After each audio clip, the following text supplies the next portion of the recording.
त्वेषमिष्टं वन्दे परिम्राट् श्रीगुरुभ्यो नमः। हरिः ओम्। लक्ष्मीकान्तं भूवराहं भजेऽहं बादरायणं वादिराजहृदं भोजमन्दिरं वाजिकन्धरं भीमसेनानन्दतीर्थवानरेन्द्रानहं भजे। वादिराजगुरून् वन्दे वेदवेद्यगुरून् भजे।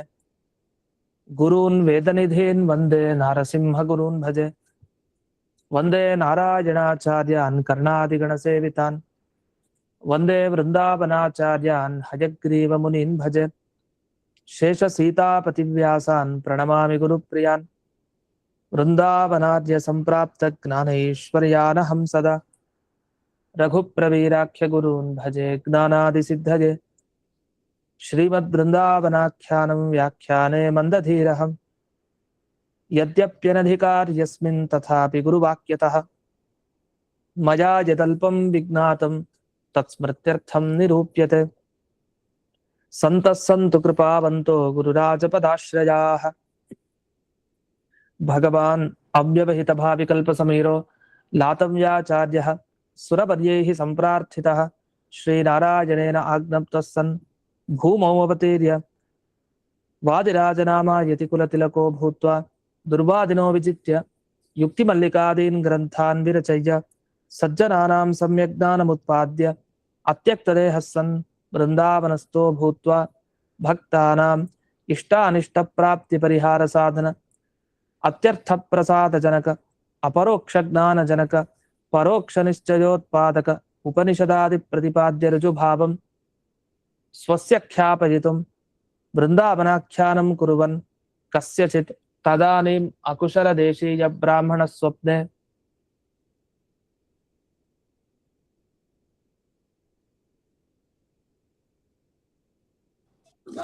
ವಿಡಿಯೋ ಬರ್ತಾ ಇಲ್ವಾ ಯಾರಿಗೂ?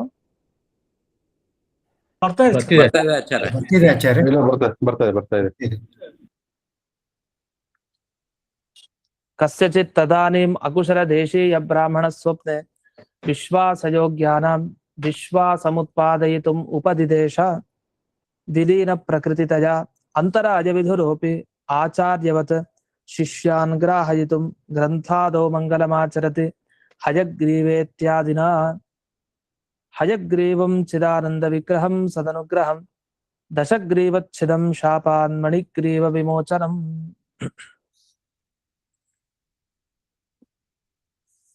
ಇಲ್ಲಿವರೆಗೆ ಎಲ್ಲ ವನಗಳ ಸನ್ನಿಧಾನ ಪಂಚವೃಂದಾವನದಲ್ಲಿದೆ ಅಂತ ತಿಳಿಸಿದ್ರು. ಈಗ ಪರ್ವತಗಳ ಸನ್ನಿಧಾನ, ಎಲ್ಲಾ ಪರ್ವತಗಳ ಅಭಿಮಾನಿ ದೇವತೆಗಳಿದ್ದಾರೆ ಅಂತ ಅರ್ಥ. ಹಾಗಾದ್ರೆ ಯಾವ ಯಾವ ಪರ್ವತದ ಅಭಿಮಾನಿ ದೇವತೆಗಳು, ಇನ್ನೂ ಯಾರ್ಯಾರಿದ್ದಾರೆ ಈ ಪಂಚವೃಂದಾವನದಲ್ಲಿ ಅನ್ನೋದನ್ನ ಬಿಡಿಸಿ ಬಿಡಿಸಿ ತಿಳಿಸ್ತಾ ಇದ್ದಾರೆ. ಮುಂದಿನ ಶ್ಲೋಕಗಳನ್ನ ನೋಡ್ತಾ ಹೋಗೋಣ. ಇಲ್ಲಿ 22ನೇ ಶ್ಲೋಕದಿಂದ ಪ್ರಾರಂಭ. ಮೊದಲು ಒಂದಿಷ್ಟು ಶ್ಲೋಕಗಳನ್ನ ಹೇಳ್ಕೊಟ್ಟು ನಂತರ ಅದರ ವಿವರಣೆ, 27ನೇ ಶ್ಲೋಕದವರೆಗೆ ಒಟ್ಟಿಗೆ ಹೇಳ್ಕೊಟ್ಟು ಅದರ ವಿವರಣೆಯನ್ನ ಮಾಡ್ತೀನಿ. ಮಂದರೋ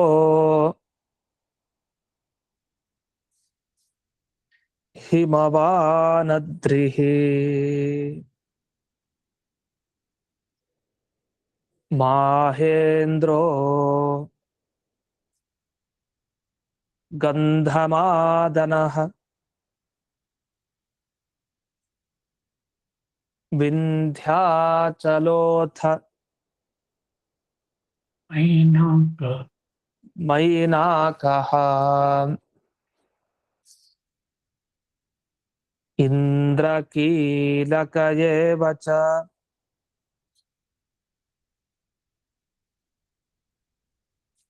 ಸುನಾಭಃ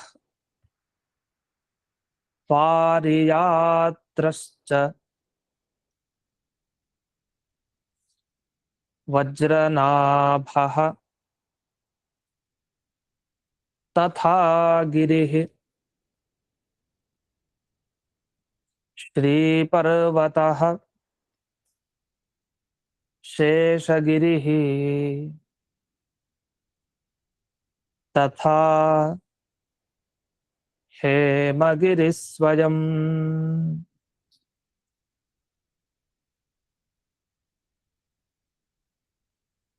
ಗೋವರ್ಧನೋ ಗೋವೃಷಶ್ಚ ಗೋಮಂತಃ ಪರ್ವತೋತ್ತಮಃ ಧೀರಃ ಸುರನಿಧಿರ್ಮೇರುಃ ಗಿರಿಭಿಃ ಸಹಿತೋ ರಮನ್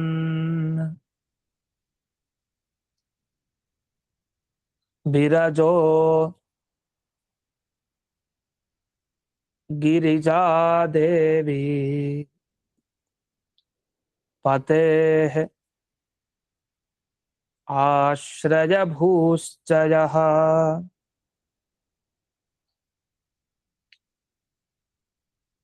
ರಮಾಪತಿಪ್ರಿಯಾನ್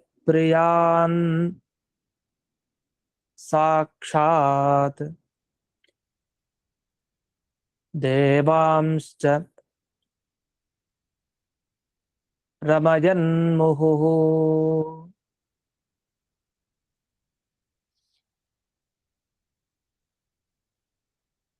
ಉಮಾಪತ್ಯಾಲಯೇನಾಪಿ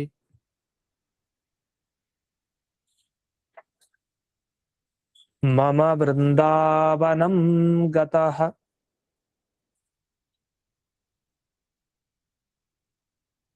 ಏತೇ ಚಾನ್ಯೇ ಚ ಬಹವಃ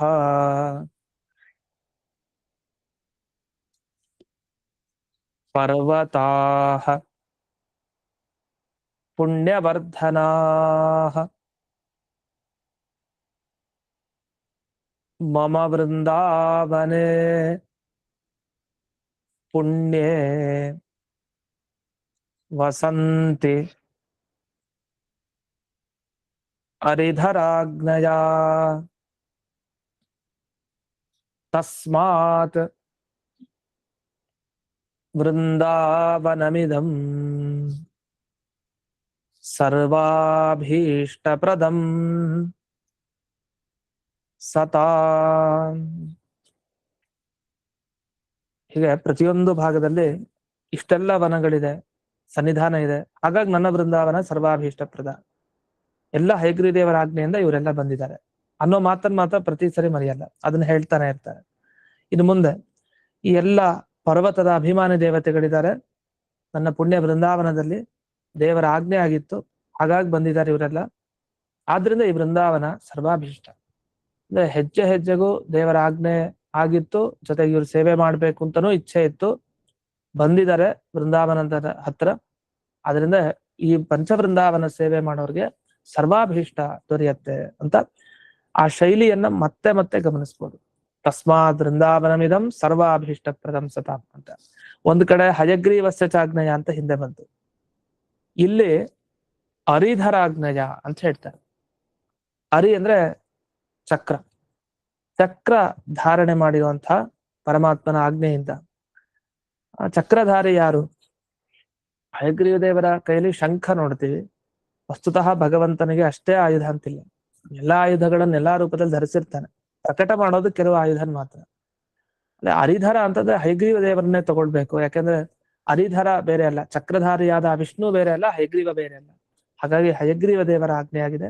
ಹಾಗಾಗಿ ಹರಿಧರನ ಆಜ್ಞೆಯಿಂದ ಮಮ ವೃಂದಾವನೆ ಪುಣ್ಯ, ಈ ಪುಣ್ಯಪ್ರದವಾದ ಈ ವೃಂದಾವನದಲ್ಲಿ ಎಲ್ಲ ಈ ಪರ್ವತಾಭಿಮಾನಿ ದೇವತೆಗಳು ಬಂದಿದ್ದಾರೆ. ಅದರಿಂದ ಈ ವೃಂದಾವನ ಸರ್ವ ಅಭೀಷ್ಟಪ್ರದಂ. ಯಾರಿಗೆ? ಸತಾಂ ಅಂತ ಹೇಳ್ತಾರೆ, ಸಜ್ಜನರಿಗೆ. ಅಂದ್ರೆ ಯಾರು ಸತ್ವಗುಣವನ್ನ ಹೊಂದಿ ಭಾಗವತ ಧರ್ಮಗಳನ್ನ ಅನುಷ್ಠಾನ ಮಾಡ್ತಾ ಇದ್ದು ಯಾರು ಈ ವೃಂದಾವನದ ಸೇವೆಯನ್ನ ಮಾಡ್ತಾರೋ ಅವರಿಗೆ ಅದು ಸರ್ವಾಭೀಷ್ಟಪ್ರದ ಅಂತ. ಈ ಪ್ರಾರ್ಥನೆ ಮಾಡೋರ್ಗೆ ಏನ್ ಫಲ ಅಂದ್ರೆ ವೃಂದಾವನದ ಹತ್ರ ಇದ್ದು ಅನ್ನೋ ವಿಷಯನ ಹೀಗೆ ಸರ್ವಾಭೀಷ್ಟಪ್ರದಂ ಅಂತ ಫಲ ಹೇಳ್ತಾರೆ. ಅದು ಇಂಥ ಫಲ ಅಂತಲ್ಲ, ಸರ್ವಾಭೀಷ್ಟ ಅಂತಾನೆ ಹೇಳಿದ್ದಾರೆ ಪ್ರತಿ ಸಲ. ಈಗ ಆ ಪರ್ವತಗಳ ವರ್ಣನೆಯನ್ನ ಏನ್ ಮಾಡಿದ್ದಾರೆ, ಅದಕ್ಕೆ ಹೋಗೋಣ. ಅದರಲ್ಲಿ ಪರ್ವತಗಳ ಹೆಸರನ್ನ ಹೇಳ್ತಾ ಹೋಗ್ತಾರೆ. ಮಂದರ ಪರ್ವತ, ಹಿಮಾಲಯ ಪರ್ವತ, ಹಿಮವಾನದ್ರಿಹಿ, ಆಮೇಲೆ ಮಹೇಂದ್ರ ಪರ್ವತ, ಅದು ಪ್ರಸಿದ್ಧ, ಮಹೇಂದ್ರನೇ ಮಾಹೇಂದ್ರ. ಇನ್ನು ಗಂಧಮಾದನ ಪರ್ವತ, ವಿಂಧ್ಯ ಪರ್ವತ, ವಿಂಧ್ಯ ಅಚಲ ಅಂತ ಕರಿತಿದ್ದಾರೆ. ಚಲ ಅಂದ್ರೆ ಚಲಿಸೋದು, ಅಚಲ ಅಂದ್ರೆ ಚಲಿಸದೇ ಇರೋದು, ಅಂದ್ರೆ ಪರ್ವತ ಅಂತ ಅರ್ಥ.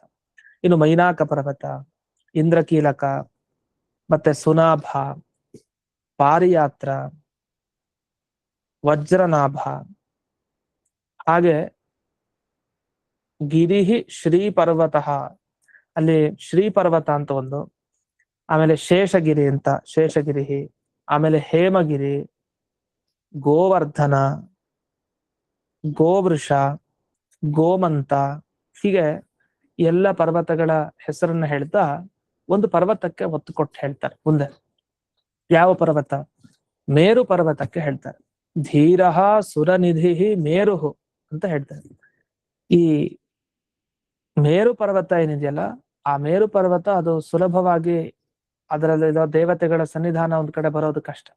ಯಾವುದೇ ಪರ್ವತಗಳು ಶ್ರೇಷ್ಠವಾದದ್ದಿರಬಹುದು, ಅದರ ಅಭಿಮಾನ ದೇವತೆಗಳು ಬರ್ಬಹುದು. ಆದ್ರೆ ಮೇರು ಪರ್ವತ ಅದು ಎಲ್ಲಾ ಪರ್ವತಗಳಿಗೆ ರಾಜಂತರ. ಮೇರು ಪರ್ವತ ತುಂಬಾ ದೊಡ್ಡದು ಅದು ಪರಿಮಾಣದಲ್ಲಿ.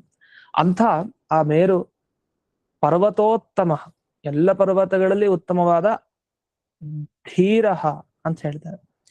ಧೀರಃ ಅಂತಂದ್ರೆ ಅಭಿಪ್ರಾಯ, ಧೀರ ಅನ್ನೋ ಶಬ್ದಕ್ಕೆ ಧೈರ್ಯ ಇರೋದಕ್ಕೆ ಧೀರ ಅಂತ ಕರೀತಾರೆ. ಪರ್ವತದಲ್ಲಿ ಧೈರ್ಯ ಇರೋದು ಅಂದ್ರೆ ಏನರ್ಥ? ಧೀರವಾದ ಪರ್ವತ ಅಂದ್ರೆ ಏನರ್ಥ? ಧೀರವಾದ ಪರ್ವತ ಅಂದ್ರೆ ಗಟ್ಟಿಯಾದ ಪರ್ವತ ಅನ್ನೋ ಅಭಿಪ್ರಾಯದಲ್ಲಿ ಧೀರಃ ಪರ್ವತ, ಈ ಧೀರಃ ಮೇರುಹು ಅಂತ ಕರೆದಿದ್ದಾರೆ ಇಲ್ಲಿ. ಇನ್ನು ಸುರನಿಧಿ ಅಂತ ಹೇಳಿದ್ದಾರೆ. ಅಂದ್ರೆ ದೇವತೆಗಳಿಗೆ ನಿಧಿ, ಆಶ್ರಯ ಇದು. ಅಂದ್ರೆ ಎಲ್ಲಾ ದೇವತೆಗಳು ಆ ಮೇರು ಪರ್ವತದಲ್ಲಿ ನೆಲೆಸಿರ್ತಾರೆ. ಕೆಲವು ದೇವತೆಗಳು ಒಂದೊಂದು ಪರ್ವತದಲ್ಲಿ ನೆಲೆಸಿರ್ತಾರೆ. ಅದರಲ್ಲಿ ಎಲ್ಲಾ ದೇವತೆಗಳು ಒಂದೊಂದು ಅಂಶದಿಂದ ಆ ಮೇರು ಪರ್ವತದಲ್ಲಿ ನೆಲೆಸಿರ್ತಾರೆ. ಅಂಥ ಈ ಮೇರು ಪರ್ವತ ಏನಿದೆ ಅದು ಗಿರಿಭಿಹಿ ಸಹಿತೋರಮನ್ ಅಂತ ಹೇಳ್ತಾರೆ. ಅಂದ್ರೆ ಬರೀ ಒಂದೇ ಮೇರು ಪರ್ವತ ಅಷ್ಟೇ ಅಲ್ಲ, ಯಾವ ಯಾವ ಪರ್ವತಗಳಿದೆಯೋ ಅದೆಲ್ಲದರ ಜೊತೆಗೆ ಈ ಮೇರು ಪರ್ವತ ಬಂದಿದೆಯಂತೆ ಇಲ್ಲಿ ಪಂಚವೃಂದಾವನದಲ್ಲಿ. ಅಂದ್ರೆ ಮೇರು ಪರ್ವತ ಬಂದಿದೆ ಅಂತ ಈ ಶಬ್ದಗಳಿಗೆಲ್ಲ ಏನರ್ಥ? ಆ ಪರ್ವತಗಳ ಅಭಿಮಾನಿ ದೇವತೆಗಳು ಬಂದಿದ್ದಾರೆ ಅಂತ ಅರ್ಥ. ಎಲ್ಲ ಅಭಿಮಾನಿ ದೇವತೆಗಳೇ ಬಂದ್ಮೇಲೆ ಆ ಪರ್ವತ ಬಂದ ಹಾಗೆ ಲೆಕ್ಕ ಅನ್ನೋ ದೃಷ್ಟಿಯಲ್ಲಿ ಅಷ್ಟರ ಶಬ್ದವನ್ನು ಬೆಳೆಸಿರೋದಷ್ಟೇ. ಈ ತರ ಮೇರು ಪರ್ವತ ತಾನು ಒಂದೇ ಬರೋದಲ್ದೆ ಕೈಲಾಸ ಪರ್ವತದೊಂದಿಗೂ ಅದು ಬಂದಿದೆ ಅಂತ. ಅಂದ್ರೆ ಕೈಲಾಸ ಪರ್ವತ ಅಭಿಮಾನಿ ದೇವತೆಗಳು ಇಲ್ಲಿ ಬಂದಿದ್ದಾರೆ ಅನ್ನೋ ವಿಷಯವನ್ನು ತಿಳಿಸ್ತಾರೆ. ಅದರಲ್ಲಿ ಈ ಮೇರು ಪರ್ವತದ ಮಹಿಮೆಯನ್ನ ಹೇಳ್ತಾರೆ. ಈ ಮೇರು ಪರ್ವತ ಎಂಥದ್ದು? ಒಂದು ಎಲ್ಲಾ ದೇವತೆಗಳಿರ್ತಾರೆ ಆ ಮೇರು ಪರ್ವತದಲ್ಲಿ, ಎಲ್ಲಾ ಪರ್ವತಗಳಲ್ಲಿ ಶ್ರೇಷ್ಠ. ಜೊತೆಗೆ ಒಂದು ಮೇರು ಬಂದ್ರೆ ಅದು ರಾಜಂತರ. ರಾಜ ಬಂದ್ರೆ ಹೇಗೆ ಜೊತೆಗೆಲ್ಲ ಸೇವಕರು ಬರ್ತಾರಲ್ಲ, ಆ ತರ ಸೈನಿಕರು ಸೇವಕರ ತರ ಎಲ್ಲಾ ಪರ್ವತಗಳು ಬರುತ್ತೆ. ಅಂಥ ಮೇರು ಅದರ ಶ್ರೇಷ್ಠತೆಯನ್ನು ಹೇಳ್ತಾರೆ. ಇನ್ ಜೊತೆಗೆ ವಿರಜಃ ಅಂತ ಒಂದು ಶಬ್ದ ಬಳಸಿದ್ದಾರೆ. ವಿರಜಃ ಅಂದ್ರೆ ಏನರ್ಥ? ಯಾವುದೇ ದೋಷ ಇರೋಲ್ಲ, ಯಾಕ ದೇವತೆಗಳ ಸನ್ನಿಧಾನ ಅಷ್ಟಿದೆ ಅಂದ್ರೆ ವಿರಜಃ ಯಾವುದು? ಈ ಮೇರು ಪರ್ವತ. ಹಾಗೆ ಗಿರಿಜಾದೇವಿ ಪತೇಹ ಆಶ್ರಯ ಭೂಹು ಅಂತ ಹೇಳ್ತಾರೆ. ಇದು ಗಿರಿಜಾದೇವಿಯ ಪತಿಗೆ ಆಶ್ರಯವಾದ ಭೂಭಾಗ ಅಂದ್ರೆ ಪರ್ವತ ಭಾಗ ಅಂತ. ಅದು ಯಾವ್ದದು? ಗಿರಿಜಾದೇವಿಯ ಪತಿಗೆ ಆಶ್ರಯವಾದ ಸ್ಥಾನ ಇದು ಅಂತಂದ್ರೆ ಅದಕ್ಕೆ ಹೇಳ್ತಾರೆ ಇಲ್ಲಿ ಗಿರಿಜಾದೇವಿ ಅಂತಂದ್ರೆ ಯಾರು? ಗಿರಿಜಾ ಅಂತಂದ್ರೆ ಪಾರ್ವತಿ ದೇವಿ ಪ್ರಸಿದ್ಧಿ. ಪಾರ್ವತಿ ದೇವಿಯ ಪತಿ ಅಂದ್ರೆ ರುದ್ರದೇವರು. ರುದ್ರದೇವರಿಗೆ ಆಧಾರ ಯಾವುದು? ಮೇರು ಪರ್ವತ ಅಂತ ಹೇಳಿದಾಗ ಆಯ್ತು ಮೇಲ್ನೋಟಕ್ಕೆ. ಆದ್ರೆ ಇದು ಈ ಅರ್ಥ ಅಲ್ವಂತೆ. ಇಲ್ಲಿ ನಮಗೆ ನಿಜವಾದ ಅರ್ಥ ಏನ್ ಬೇಕು? ಯಾಕಂದ್ರೆ ಮುಂದೆನೆ ಇಲ್ಲಿ ಗಿರಿಭಿ ಸಹಿತೋರಮನ್ ಅಂತ ಹಿಂದೆ ಒಂದು ಮಾತು ಬಂತು, ಜೊತೆಗೆ ಮುಂದೆ ಉಮಾಪತ್ಯಾಲಯೇನಾಪಿ ಅಂತ ಒಂದು ಶಬ್ದ ಬಳಸಿದ್ದಾರೆ. ಉಮಾಪತಿಯ ಆಲಯ ಅಂದ್ರೆ ಏನು? ಉಮಾ ಅಂದ್ರೆ ಪಾರ್ವತಿ ದೇವಿ. ಅದೇ ತಪಸ್ಸಿಗೆ ಕಠಿಣವಾದ ತಪಸ್ಸು ಕೂತ್ಲು ಆಗ ಉ ಅಂದ್ರೆ ತಪಸ್ಸು, ಮಾ ಬೇಡ ಅಂತ ತಾಯಿ ಮೇನಕಾದೇವಿ ತಡೀತಾಳೆ ಮಗಳಾದ ಪಾರ್ವತಿನ, ತಪಸ್ ಮಾಡ್ಬೇಡ, ಮಾ ತಪಸ್ ಮಾಡ್ಬೇಡ ಅಂತ. ಅದು ಉಮಾ ಅನ್ನೋ ಶಬ್ದ ಪಾರ್ವತಿ ದೇವಿಯಲ್ಲಿ ಪ್ರಸಿದ್ಧ. ಆ ಉಮೆಯ ಪತಿ ಅಂದ್ರೆ ರುದ್ರದೇವರು. ರುದ್ರದೇವರ ಆಲಯ ಅಂದ್ರೆ ಕೈಲಾಸ. ಉಮಾಪತಿಯ ಆಲಯ, ಈ ಕೈಲಾಸದೊಂದಿಗೆ ಈ ಮೇರು ಪರ್ವತ ಇದೆ ಅಂತ ಅರ್ಥ ಅಲ್ಲೇ ಸಿಕ್ಬಿಡತ್ತೆ. ಹಾಗಾದ್ರೆ ಈ ಗಿರಿಜಾದೇವಿ ಪತಿಗೆ ಆಶ್ರಯವಾದ ಭೂ ಅಂದ್ರೆ ಯಾವುದು? ಕೈಲಾಸ ಅಂತಾನೆ ಮತ್ತೆ ತಗೊಳ್ಬೇಕಾಗತ್ತೆ. ಅಂದ್ರೆ ಮೇರು ಕೈಲಾಸ ಬೇರೆ, ಮೇರು ಪರ್ವತನೇ ಬೇರೆ, ಕೈಲಾಸ ಪರ್ವತನೇ ಬೇರೆ. ಆಗ ರುದ್ರದೇವರು ಇಲ್ಲೆಲ್ಲಿ ನೆಲೆಸಿರೋದು? ಕೈಲಾಸದಲ್ಲ, ಮೇರು ಪರ್ವತ ಅಲ್ಲ. ಎಲ್ಲಾ ದೇವತೆಗಳು ಅವರೊಂದು ಅಂಶದಿಂದ ಇರ್ತಾರೆ ನಿಜ. ಆದ್ರೆ ವಿಶೇಷವಾಗಿ ಗಿರಿಜಾದೇವಿಯ ಪತಿ ಇರುವಂತಹ ಭೂಭಾಗ ಅಂದ್ರೆ ಆ ಪ್ರದೇಶವನ್ನು ಹೊಂದಿರುವ ಭಾಗ ಅಂದ್ರೆ ಈ ಕೈಲಾಸ ತಗೊಳ್ಬೇಕಲ್ವಾ. ಆದ್ರೆ ಮೇರು ಪರ್ವತಕ್ಕೆ ಅದನ್ನ ಹೊಂದಿಸಿದ್ದಾರೆ. ಗಿರಿಜಾದೇವಿ ಪತೇರಾಶ್ರಯ ಭೂಹು ಯಾವುದದು? ಮೇರು ಪರ್ವತ ಅಂತಂದಿದ್ದಾರೆ. ಇದು ಹೇಗ್ ಸರಿ ಅಂದ್ರೆ ಅದಕ್ಕೆ ಇದು ಬೇರೆನೆ ಅರ್ಥ ಇದೆ. ಇಲ್ಲಿ ಗಿರಿಜಾದೇವಿ ಪತೆ ಅಂದ್ರೆ ವೇದವ್ಯಾಸರು ಅಂತ ಅರ್ಥ ಅಂತ. ಗಿರಿಜಾದೇವಿ ಅವಳ ಪತಿ ಅಂತಂದ್ರೆ ವೇದವ್ಯಾಸರು, ವೇದವ್ಯಾಸರಿಗೆ ಆಶ್ರಯವಾದ ಸ್ಥಾನ ಇದು ಅಂತ. ಅಂದ್ರೆ ವಿಶೇಷವಾಗಿ ಆ ಮೇರು ಪರ್ವತದಲ್ಲಿ ವೇದವ್ಯಾಸರು ನೆಲೆಸಿರ್ತಾರೆ. ಅದೇನಾಯ್ತು, ವೇದವ್ಯಾಸರು ಅವತಾರ ಮಾಡಿದ್ರಲ್ಲ, ಅವತಾರ ಮಾಡಿದ್ಮೇಲೆ ಅವ್ರು ಸೀದಾ ಮೇರು ಪರ್ವತಕ್ಕೆ ಹೋಗ್ತಾರೆ. ವೇದವ್ಯಾಸರು ಹಿಂಬಾಲಿಸ್ಕೊಂಡು ಬಂದವರು ಯಾರು? ಬ್ರಹ್ಮಾದಿ ದೇವತೆಗಳೆಲ್ಲ ಬರ್ತಾರೆ. ಬ್ರಹ್ಮದೇವರಿಂದ ಹಿಡಿದು ಎಲ್ಲರೂ ಹಿಂಬಾಲಿಸ್ಕೊಂಡು ಬರ್ತಾರೆ ವೇದವ್ಯಾಸರ ಹಿಂದೆ. ಯಾಕೆಂದ್ರೆ ಅವ್ರು ವೇದ ವಿಭಾಗ ಮಾಡಿ ಅವ್ರಿಗೆ ಉಪದೇಶ ಕೊಡ್ಬೇಕು, ವೇದವ್ಯಾಸರಿಂದ ವಿದ್ಯೆ ಕಲಿಬೇಕು ಅಂತ ಹೇಳಿ ಎಲ್ಲಾ ದೇವತೆಗಳಲ್ಲಿ ಹೋಗ್ತಾರೆ. ಅದರಿಂದ ವೇದವ್ಯಾಸರು ಸಾಕ್ಷಾತ್ ಪರಮಾತ್ಮ, ಅವರಿಗೆ ಒತ್ತು ಕೊಡೋದು ಸರಿ. ಇಲ್ಲಿ ಮೇರು ಪರ್ವತದಲ್ಲಿ ವೇದವ್ಯಾಸರು ಹೋಗಿದ್ರು, ಜೊತೆಗೆ ಎಲ್ಲಾ ದೇವತೆಗಳು ಬಂದಿದ್ರು. ಅಲ್ಲಿ ಅವರು ಪಾಠ ಮಾಡಿದ್ರು ವೇದವ್ಯಾಸರು, ವೇದ ವಿಭಾಗವನ್ನು ಮಾಡಿದ್ರು, ಬ್ರಹ್ಮಾದಿ ದೇವತೆಗಳ ಉದ್ಧಾರ ಮಾಡಿದ್ರು. ಇದಿರೋ ವಿಷಯ. ಅದರಿಂದ ಮೇರು ಪರ್ವತ ಅಂತ ಬಂದ್ರೆ ವೇದವ್ಯಾಸರನ್ನ ತಗೊಳ್ಳೋದು ತುಂಬಾ ಉಚಿತ ಇಲ್ಲಿ ರುದ್ರದೇವರಿಗಿಂತ. ಅಷ್ಟೇ ಅಲ್ಲದೆ ಉಮಾಪತ್ಯಾಲಯ ಅಂತ ಮುಂದೆನೆ ಬರುತ್ತಲ್ಲ ರುದ್ರದೇವರ ಬಗ್ಗೆ. ಹಾಗಾಗಿ ಅದನ್ನ ತಗೊಂಡ್ರೆ ಪುನರುಕ್ತಿ ಅಂತ ಶಾಸ್ತ್ರದಲ್ಲಿ ದೋಷ, ಹೇಳಿದ್ದನ್ನೇ ಮತ್ತೆ ಹೇಳಿದ್ರು ಅಂತ. ಅದಕ್ಕೇನ್ ಮಾಡಿದ್ರು, ಗಿರಿಜಾದೇವಿಯ ಪತಿ ವೇದವ್ಯಾಸರ ಹೇಗ್ ಸಾಧ್ಯ ಅಂತ ಒಂದು ಪ್ರಶ್ನೆ. ಯಾಕೆ ಗಿರಿಜಾದೇವಿ ಅಂದ್ರೆ, ಈ ಗಿರಿ ಅಂದ್ರೆ ಹಿಮಾಲಯ ಪರ್ವತ. ಆ ಹಿಮಾಲಯನಿಂದ ಹುಟ್ಟಿದವಳು ಗಿರಿಜೆ ಅಂದ್ರೆ ಪಾರ್ವತಿನೇ ಆಗೋದಲ್ವಾ. ಪಾರ್ವತಿ ದೇವಿಯ ಪತಿ ಅಂತಾನೆ ಅರ್ಥ ಬರೋದು. ಅಂದ್ರೆ ಅದಕ್ಕೆ ಇಲ್ಲಿ ಒಂದು ಶ್ಲೋಕವನ್ನ ಕೊಟ್ಟಿದ್ದಾರೆ. ಗಿರಿ ಪ್ರಾಣ ಸಮುದ್ದಿಷ್ಟ ತತ್ಸುತ ವೇದವಾಕ್ ಸ್ಮೃತ ತತ್ಪತೇರ್ ವೇದವ್ಯಾಸಸ್ಯ ಅಂತ. ಇದರ ಪ್ರಕಾರ ಏನರ್ಥ ಆಯ್ತು, ಈ ಗಿರಿ ಅನ್ನೋ ಶಬ್ದಕ್ಕೆ ಪ್ರಾಣ ಅಂತ ಅರ್ಥ. ಪ್ರಾಣದೇವರಿಗೆ ಗಿರಿ ಅಂತ ಕರೀತಾರೆ, ಒಂದು ವಿಶೇಷವಾದ ಹೆಸರು ಮುಖ್ಯ ಪ್ರಾಣದೇವರಿಗೆ. ಆ ಮುಖ್ಯ ಪ್ರಾಣದೇವರಿಂದ ಹುಟ್ಟಿದವಳು ಅಂದ್ರೆ ಮುಖ್ಯ ಪ್ರಾಣದೇವರು ಅಥವಾ ಬ್ರಹ್ಮದೇವರು ಏನ್ ಮಾಡ್ತಾರೆ, ಅವರ ಬಾಯಿಂದ ನಿರಂತರವಾಗಿ ವೇದವಾಣಿಯನ್ನ ಉಚ್ಚಾರಣೆ ಮಾಡ್ತಾರೆ. ಆ ವೇದದ ಶಬ್ದಗಳೇನಿದೆಯಲ್ಲ, ಆ ಶಬ್ದಗಳನ್ನೆಲ್ಲ ನಿರಂತರವಾಗಿ ತಮ್ಮ ಬಾಯಿಂದ ಹೇಳ್ತಾ ಇರ್ತಾರೆ. ಹಾಗಾಗಿ ಏನಾಯ್ತು, ಗಿರಿಜಾ ಅಂತಂದ್ರೆ ವೇದದ ಮಾತುಗಳಿಗೆ ಗಿರಿಜಾ ಅಂತ ಕರೀತಾರೆ. ಅವುಗಳೇನಾಗಿದೆ, ಆ ಗಿರಿಜಾ ಅದು ದೇವಿ ಆಗಿದೆ ಅಂತ. ದೇವಿ ಅಂದ್ರೆ ಅದು ಅಲೌಕಿಕವಾದದ್ದಕ್ಕೆ ದೇವ, ದೈವ, ಲೋಕ, ದೇವಲೋಕ ಅಂತೆಲ್ಲ ಹೇಳ್ತೀವಿ. ಅಂದ್ರೆ ಲೋಕದಲ್ಲಿ ಇರೋದಲ್ಲ, ಅದು ಅಲೌಕಿಕ. ಹಾಗೆ ಈ ವೇದದ ಮಾತುಗಳಿದೆಯಲ್ಲ, ಅವತ್ತು ಮುಖ್ಯ ಪ್ರಾಣದೇವರ ಮುಖದಿಂದ ಹೊರಗೆ ಬಂದಿದ್ದು ಅದು ದೇವಿ, ಅದು ಪೂಜ್ಯವಾದ ಮಾತುಗಳು, ಆ ವೇದದ ಮಾತುಗಳು. ಅದಕ್ಕೆ ಪತಿ ಯಾರಾಗ್ತಾರೆ? ವೇದದ ಪತಿ ಅಂದ್ರೆ ಅದು ವೇದವ್ಯಾಸರೇ. ಅದಕ್ಕೆ ಅವರು ವೇದವ್ಯಾಸ ಅಂತ ಕರೆಯೋದು. ಹಾಗಾದ್ರೆ ವೇದದ ವಿಭಾಗವನ್ನ ಮಾಡಿ ಆ ವೇದವನ್ನ ಪೂರ್ಣ ತಮ್ಮ ಹತೋಟಿ, ತಮ್ಮ ಅಧೀನದಲ್ಲಿ ಇಟ್ಕೊಂಡಿರುವಂತಹ ಆ ವೇದಕ್ಕೆ ಪತಿಯಾದವರು ವೇದವ್ಯಾಸರು. ಹೀಗೆ ಗಿರಿ ಅಂದ್ರೆ ಪ್ರಾಣದೇವರು, ಅವರಿಂದ ಬಾಯಿಯ ಮುಖಾಂತರ, ಉಚ್ಚಾರಣೆಯ ಮುಖಾಂತರ ಬಂದದ್ದು ವೇದದ ಮಾತುಗಳು, ಅದನ್ನೇ ಗಿರಿಜೆ ಅಂತ ಕರೀತಾರೆ. ಆ ಗಿರಿಜೆ ಅದು ದೇವಿ, ಪೂಜ್ಯವಾದದ್ದು. ಅಂತ ಗಿರಿಜಾದೇವಿಗೆ ಪತಿಯಾದವರು ವೇದವ್ಯಾಸರು. ಆ ವೇದವ್ಯಾಸರಿಗೆ ಆವಾಸ ಸ್ಥಾನ ಇದು ಯಾವುದು? ಮೇರು ಪರ್ವತ ಅಂತ. ಈ ಮೇರು ಪರ್ವತ ಅಷ್ಟೇ ವಿಶೇಷವನ್ನು ಹೊಂದಿದೆ ಅಂತ ತಿಳಿಬೇಡಿ ಹೊರತು, ರಮಾಪತಿ ಪ್ರಿಯಾನ್ ಸಾಕ್ಷಾತ್ ದೇವಾಂಶ್ಚ ರಮಯನ್ಮುಹು. ಆ ಮೇರು ಪರ್ವತದಲ್ಲಿ ಇಂಥವ್ರು ಸಂತೋಷ ಪಟ್ಟಿಲ್ಲ ಅಂತಿಲ್ಲ. ಯಾಕಂದ್ರೆ ವೇದವ್ಯಾಸರಿದ್ಮೇಲೆ ಎಲ್ಲರಿಗೂ ಸಂತೋಷನೇ. ಬ್ರಹ್ಮಾದಿ ದೇವತೆಗಳಿದ್ದಾರೆ, ಜೊತೆಗೆ ರಮಾಪತಿ ಪ್ರಿಯಾನ್, ಯಾರ್ಯಾರು ರಮಾಪತಿ ಅಂದ್ರೆ ಈ ಭಗವಂತನಿಗೆ ಯಾರ್ಯಾರು ಪ್ರಿಯರೋ ಅವರೆಲ್ಲ ಇದ್ದಾರೆ, ಜೊತೆಗೆ ದೇವತೆಗಳು ಇದ್ದಾರೆ, ಅಲ್ಲಿ ಸಾಕ್ಷಾತ್ ನೆಲೆಸಿದ್ದಾರೆ. ಅವ್ರನ್ನೆಲ್ಲ ಅಲ್ಲಿ ವೇದವ್ಯಾಸರೂಪಿ ಪರಮಾತ್ಮ ಮತ್ತೆ ಮತ್ತೆ ಆ ಮೇರು ಪರ್ವತದಲ್ಲೇ ಇದ್ದು ಸಂತೋಷ ಪಡಿಸ್ತಾ ಇದ್ದಾನೆ. ಅಂದ್ರೆ ಎಷ್ಟು ಶ್ರೇಷ್ಠ ಮೇರು ಪರ್ವತ. ಅದಕ್ಕೆ ಪಶ್ಯಂತೋಪಿನ ಪಶ್ಯಂತಿ ಮೇರೋ ರೂಪಂ ವಿಪಶ್ಚಿತ ಅಂತ ಒಂದು ಮಾತು ಬಹಳ ಪ್ರಸಿದ್ಧ. ಯಾರು ಹೊಗಳ್ಬೇಕಾದ್ರೆ ಮೇರು ಪರ್ವತದ ತರ ಇವರು ಅಂತ. ಅದೇನಂದ್ರೆ ಮೇರು ಪರ್ವತ ನೋಡಿದ್ರು ನೋಡ್ದೇ ಇರೋ ಹಾಗಂತೆ. ಪಶ್ಯಂತೋಪಿ ನ ಪಶ್ಯಂತಿ, ನೋಡಿದ್ರು ನೋಡ್ದೇ ಇರೋ ತರ. ಅದೇನಾಗುತ್ತೆ, ದೂರದ ಬೆಟ್ಟ ನುಣ್ಣಗೆ ಅಂತ ನಮಗಾರ್ ಗೊತ್ತು. ದೂರದಿಂದ ನೋಡಿದ್ರೆ ಅದು ಚಿಕ್ಕದಾಗಿ ಕಾಣುತ್ತೆ. ಹತ್ರಕ್ಕೆ ಹೋದಾಗೆ ಎಷ್ಟು ದೊಡ್ಡದು ಕೊನೆಗೆ ಅದು ನೋಡಿದ್ರು ನೋಡದೇ ಇರೋ ತರನೇ ಆಗ್ಬಿಡುತ್ತೆ, ಅಷ್ಟು ದೊಡ್ಡದು. ಅದರಲ್ಲಿ ಮೇರು ಪರ್ವತನೇ ಉದಾಹರಿಸೋದು. ಯಾರು ವಿದ್ವಾಂಸರ ವಿದ್ಯೆ ಅಥವಾ ಇನ್ನೇನವ್ರ ಬಗ್ಗೆ ಹೊಗಳಬೇಕು ಅಥವಾ ಇನ್ಯಾರ ಬಗ್ಗೆ ಹೊಗಳಬೇಕು, ಮೇರು ತುಲ್ಯ ಇರು ಅಂತ. ಎತ್ತರ ಪರ್ವತದಲ್ಲಿ ಮೇರು ಶ್ರೇಷ್ಠ, ಮೇರುವಿನಂತೆ ಇವರು ಅಂತ ಹಾಗೆ ಹೇಳ್ತಾರಲ್ಲ, ಆತರ ಇಲ್ಲಿ ಎಲ್ಲಾ ದೇವತೆಗಳನ್ನ ಸಂತೋಷ ಪಡಿಸ್ತಾ ಇದ್ದಾರೆ ಭಗವಂತ ಈ ಮೇರು ಪರ್ವತದಲ್ಲೇ ಇದ್ದು. ಅಂದ್ರೆ ಆರಿಸ್ಕೊಂಡಿದ್ಯಾಕೆ ಆ ಮೇರು ಪರ್ವತನ, ಅದು ಶ್ರೇಷ್ಠ ಅಂತ ತೋರಿಸ್ತಾ ಇದ್ದಾನೆ. ಹೀಗೆ ಈ ಮೇರು ಪರ್ವತದ ಅಭಿಮಾನಿ ದೇವತೆ ಉಮಾಪತಿ ಆಲಯೇನಾಪಿ. ಉಮಾಪತಿ ಅಂದ್ರೆ ಆಗ್ಲೇ ಹೇಳಿದಂತೆ ರುದ್ರದೇವರ ಆಲಯದ ಜೊತೆಗೆ, ರುದ್ರದೇವರ ಆಲಯ ಅಂದ್ರೆ ಕೈಲಾಸ, ಆ ಕೈಲಾಸಾಭಿಮಾನಿ ದೇವತೆಯಾದ ರುದ್ರದೇವರ ಜೊತೆಗೆ. ಹಾಗಾದ್ರೆ ವೇದವ್ಯಾಸರು, ರುದ್ರದೇವರು ಮತ್ತೆ ಸಕಲ ದೇವತೆಗಳು ಮತ್ತೆ ರಮಾಪತಿಗೆ ಪ್ರಿಯರಾದ ಇನ್ನು ಮಿಕ್ಕಿದವರು ಯಾರ್ಯಾರಿದ್ದಾರೆ, ಋಷಿಗಳು ಮುನಿಗಳು ಎಲ್ರು ಮಮ ವೃಂದಾವನಂ ಗತಃ, ಈ ನನ್ನ ಪಂಚವೃಂದಾವನದ ಹತ್ತಿರಕ್ಕೆ ಎಲ್ಲರೂ ಬಂದಿದ್ದಾರೆ. ಅಷ್ಟೇ ಅಲ್ಲ, ಏತೇಚ ಅನ್ಯೇಚ ಬಹವಃ. ಈಗ ಶ್ಲೋಕದಲ್ಲಿ ಕೆಲವು ಪರ್ವತಗಳ ಹೆಸರನ್ನು ಮಾತ್ರ ಹೇಳಿರೋದು.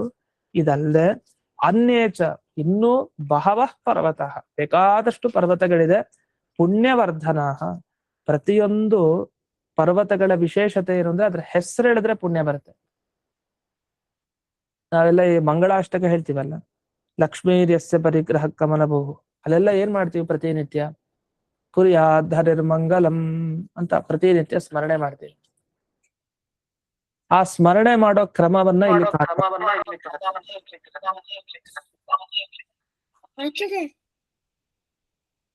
ಮ್ಯೂಟ್ ಮಾಡ್ಕೊಂಡಿಲ್ಲ.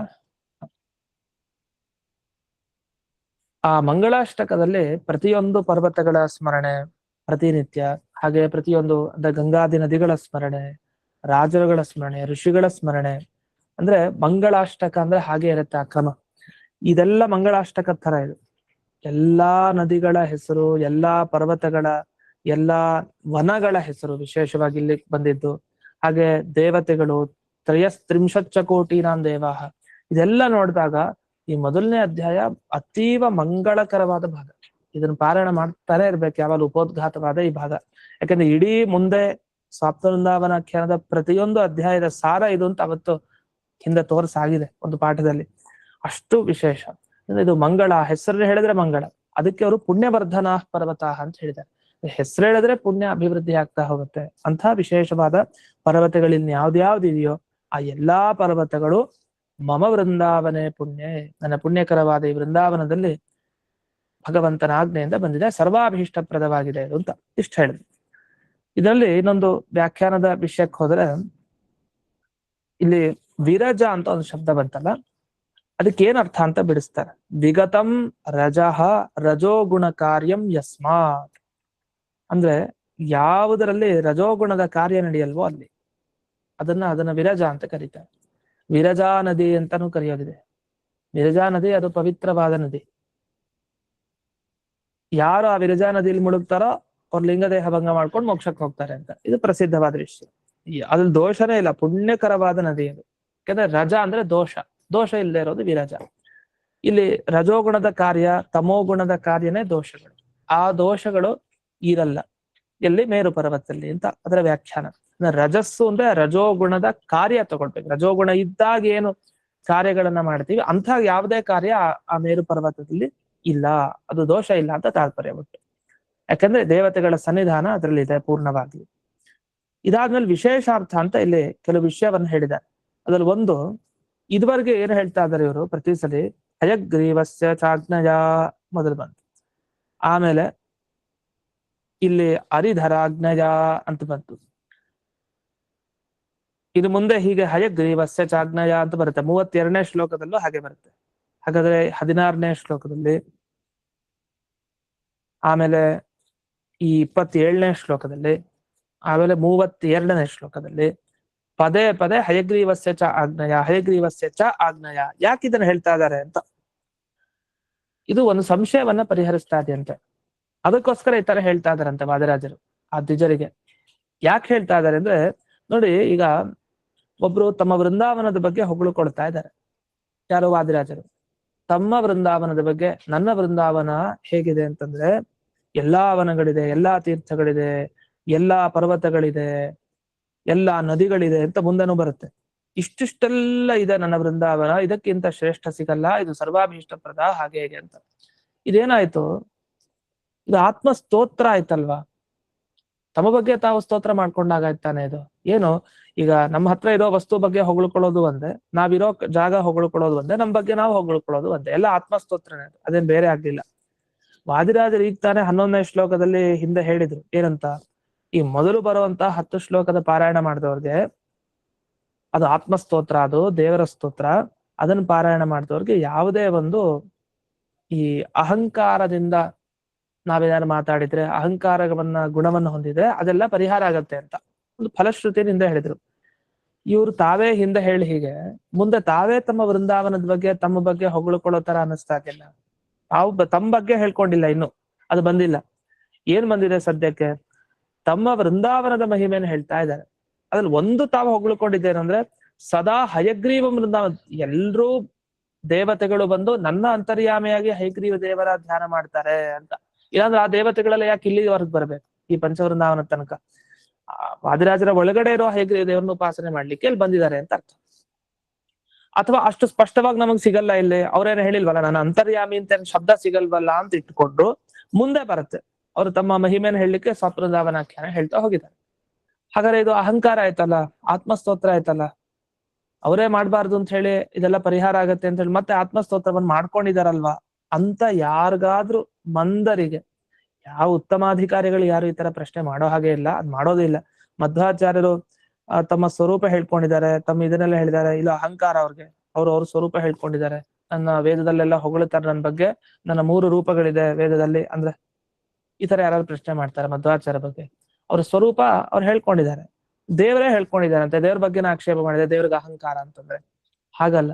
ಇದ್ದ ಸ್ವರೂಪ ಅವರ ಶಕ್ತಿ ಏನಿದೆ ಅದನ್ನ ಜನರಿಗೆ ತೋರಿಸಿದರೆ ಅದು ಅನುಗ್ರಹ ಆಗ್ಲಿ ಅಂತ, ಭಜನೆ ಮಾಡ್ಲಿ ಅಂತ, ಎಲ್ರು ಅವ್ರನ್ನ ಆಶ್ರಯಿಸ್ಲಿ ಅಂತ ಇದ್ದದ್ದನ್ನ ಹೇಳಿದ್ದಾರೆ. ಯಾಕಂದ್ರೆ ಅದು ಮೋಕ್ಷಕ್ಕೆ ಸಾಧನ ಜೀವರಿಗೆ. ಅದಕ್ಕೋಸ್ಕರ ಜೀವ ಬೇರೆಯವ್ರಿಗೆ ಅನುಕೂಲ ಆಗ್ಲಿ ಅಂತ ತಮ್ಮ ಬಗ್ಗೆ ಹೇಳ್ಕೊಂಡಿದ್ದಷ್ಟೇ ಹೊರತು ಬರೀ ಹೊಗಳ್ಕೊಳ್ಳಿಕ್ಕೆ ಅಂತಾನೆ ಇದ್ದದ್ದಲ್ಲ ಮಹಾತ್ಮರೆಲ್ಲ. ಅದನ್ನ ಅವ್ರ ಬಗ್ಗೆ ಹೇಗೆ ಪ್ರಶ್ನೆ ಮಾಡಲ್ವೋ ಇವ್ರ ಬಗ್ಗೆನೂ ಹಾಗೆ ಪ್ರಶ್ನೆ ಮಾಡೋ ಹಾಗಿಲ್ಲ ವಾದಿರಾಜರ ಬಗ್ಗೆ. ಅಷ್ಟೇ ಅಲ್ಲದೆ ವಾದಿರಾಜರು ಪದೇ ಪದೇ ಏನ್ ಹೇಳ್ತಾ ಇದ್ದಾರೆ, ಮೇಲಿಂದ ಮೇಲೆ ಹಯಗ್ರೀವ ದೇವರ ಆಜ್ಞೆಯಿಂದಲೂ ಬಂದಿದ್ದಾರೆ ಅಂತ. ಅಂದ್ರೆ ಇದೆಲ್ಲ ನಾನು ಇವ್ರನ್ನೆಲ್ಲ ಕರೆಸಿದ್ದೀನಿ ಅಂತ ಅವರ ಅಹಂಕಾರ ಮಾತನ್ನ ಇಲ್ಲಿ ಆಡ್ತಾ ಇಲ್ಲ. ದೇವರ ಆಜ್ಞೆಯಿಂದ ಎಲ್ಲ ಬಂದಿದ್ದಾರೆ, ದೇವರ ಅನುಗ್ರಹಕ್ಕೋಸ್ಕರ ಬಂದಿದ್ದಾರೆ ಅಂತ ಆ ಮಾತು ಹೇಳೋ ಶೈಲಿ ಹೇಗಿದೆ, ಆ ಹೇಳೋ ಶೈಲಿಯನ್ನು ಗಮನಿಸ್ಕೊಳ್ಬೇಕು. ಇಲ್ಲ ಅಂದ್ರೆ ನನ್ನ ವೃಂದಾವನ ಸರ್ವಾಭೀಷ್ಟಪ್ರದ, ನನ್ನ ವೃಂದಾವನ ಸರ್ವಾಭೀಷ್ಟಪ್ರದ ಅಷ್ಟೇ ಹೇಳ್ತಾ ಇಲ್ಲ. ಅದರ ಜೊತೆಗೆ ಆ 3 ಶ್ಲೋಕಗಳಲ್ಲಿ ಮತ್ತೆ ಮತ್ತೆ ಯಾಕೆ ಅದನ್ನ ಹೇಳ್ತಾ ಇದ್ದಾರೆ ಅಂದ್ರೆ ಅವರಲ್ಲಿ ಅಹಂಕಾರ ಇಲ್ಲ, ವಿನಯ ಭರಿತರು, ರುಜುಗಳು ಅಂತ ಅದಕ್ಕೆ ಕರೆಯೋದು. ಯಾವುದೇ ದೋಷ ಇಲ್ದೇ ಇರೋರ್ನೇ ರುಜು ಅಂತ ಕರೆಯೋದು. ರುಜವಃ ಸಮೀಚೀನಾಹ ನಿರ್ದೋಷಾಹ ಇತಿ ಯಾವತ್ ಅಂತ ಸುಧಾದಲ್ಲಿ ವಿವರಣೆ ಇದೆ ರುಜು ಅನ್ನೋ ಶಬ್ದಕ್ಕೆ. ಯಾವುದೇ ದೋಷ ಇಲ್ದೇ ಇರೋರು ಈ ತರ ಅಹಂಕಾರದ ಮಾತುಗಳನ್ನ ಆಡ್ತಾರ? ಖಂಡಿತ ಆಡಲ್ಲ. ಆದ್ರಿಂದ ಇಲ್ಲಿ ಏನರ್ಥ ಅಂದ್ರೆ ಅದು ಹರಿಧರಾಜ್ಞೆಯ ಹಯಗ್ರೀವಸ್ಯ ಚಾಜ್ಞೆಯ ಅಂತ ಮತ್ತೆ ಮತ್ತೆ ಹೇಳೋ ಉದ್ದೇಶನೇ ಅಷ್ಟು, ಇದು ಅಹಂಕಾರದಿಂದ ಹೇಳಿರುವಂತಹ ಮಾತಲ್ಲ. ಅದರಿಂದ ಮಂದರು, ಯಾರು ತುಂಬಾ ಕೆಳಮಟ್ಟದ ರೀತಿಯಲ್ಲಿ ಯೋಚನೆ ಮಾಡೋರು ಕೂಡ ಅಜ್ಞಾನದಿಂದ ಯಾರು ಯೋಚನೆ ಮಾಡಿದ್ರು ಅದು ಸರಿ ಇಲ್ಲ, ಅದನ್ನ ಸೂಚನೆ ಮಾಡ್ಲಿಕ್ಕೆ ಹೀಗೆ ಹಯಗ್ರೀವಸ್ಯ ಚಾಜ್ಞೆಯ ಅಂತ ಮತ್ತೆ ಮತ್ತೆ ಈ ತರದ ಮಾತುಗಳು ಬಂದಿದೆ ಅಂತ ಇದೊಂದು ವಿವರಣೆ ಮಾಡಿದ್ದಾರೆ. ಇದಾದ್ಮೇಲೆ ಇನ್ನೊಂದು ವಿಷಯವನ್ನ ಹೇಳ್ತಾರೆ ಆಖ್ಯಾನದಲ್ಲಿ, ಅದು ಮುಂದೆ ಬರುತ್ತೆ 12ನೇ ಅಧ್ಯಾಯದಲ್ಲಿ. ಆ ಒಂದು ವಿಷಯವನ್ನ ಇಲ್ಲೇ ಸ್ಪಷ್ಟಪಡಿಸಿದ್ದಾರೆ ವ್ಯಾಖ್ಯಾನದಲ್ಲಿ. ಅದೇನ್ ವಿಷಯ ಅನ್ನೋದನ್ನ ನಾಳೆ ದಿವಸ ನೋಡೋಣ ಅಂತ ಹೇಳ್ತಾ ಇಂದಿನ ಪಾಠವನ್ನ ಸ್ಮನ್ ಗುರುವಂತರ್ಗತ ವ್ಯಾಸರಾಜ ಗುರುವಂತರ್ಗತ ಭಾರತೀಯ ರಮಣ ಮುಖ್ಯ ಪ್ರಾಣಾಂತರ್ಗತ ಶ್ರೀಮನ್ ಮೂಲ ಗೋಪಾಲಕೃಷ್ಣನಿಗೆ ಅರ್ಪಣೆ ಮಾಡ್ತೇನೆ. ಶ್ರೀಕೃಷ್ಣ.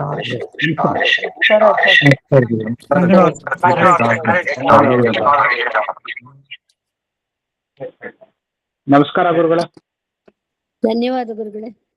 ನಮಸ್ಕಾರ.